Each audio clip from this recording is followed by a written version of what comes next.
Let's go live to Adelaide now. The Shadow Foreign Minister Simon Birmingham joins us. And Simon Birmingham, first of all, I want to talk about the economy at the moment and what Ross just said about wages.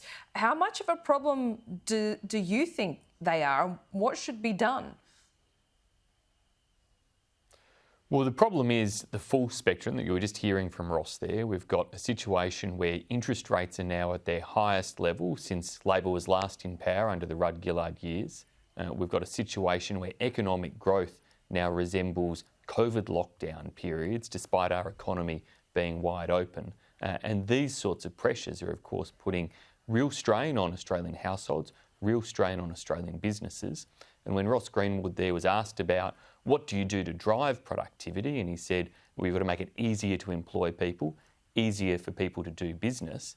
Well, the problem we've got is a Albanese federal Labor government and increasingly state Labor governments actually making it harder to employ people.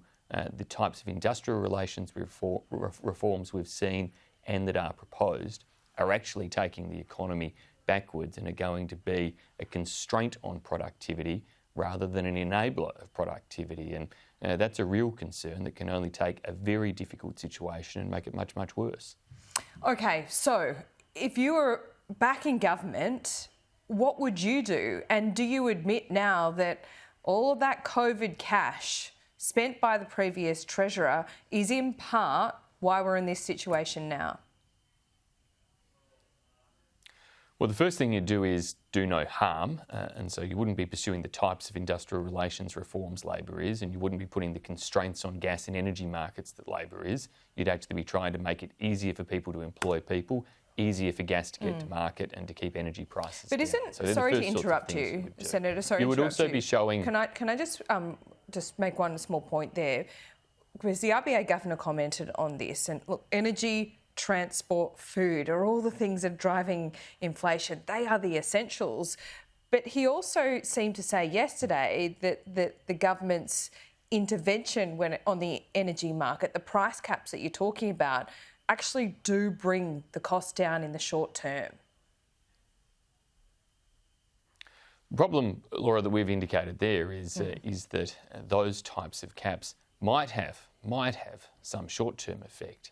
But the way in which they've been constructed drives investment away, coupled with the types of policies the government's put in place that stymie gas coming to market will create more medium and longer term problems that exacerbate the length of energy price crises, of energy shortages and difficulties. And that's why when it's come to the PRRT reforms, the tax reforms that are outlined in the recent budget, we've said we'll play a constructive role.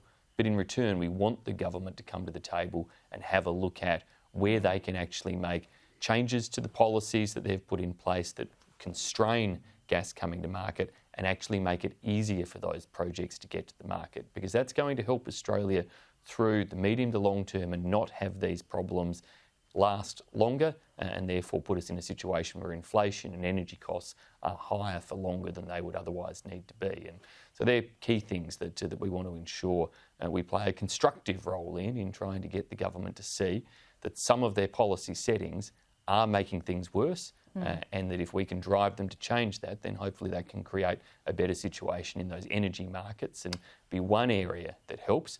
But the government definitely needs to rethink its industrial relations agenda, listen to the cries that are coming from Australian businesses, big and small at present, about the proposed additional reforms.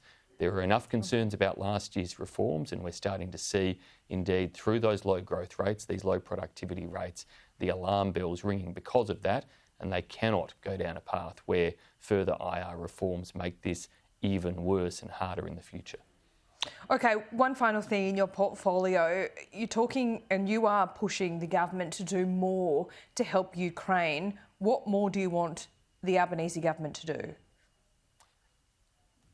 LJ, we've tried to ensure we keep as much bipartisanship here in support of Ukraine as possible, but it's reached a point where it's frankly embarrassing to see the Ukrainian government having to run public campaigns appealing for more military assistance from Australia.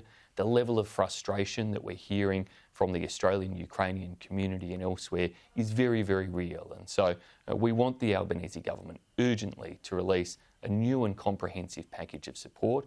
humanitarian assistance, of which there's been no additional commitment since the Labor government was elected. The last humanitarian support was under the Morrison government.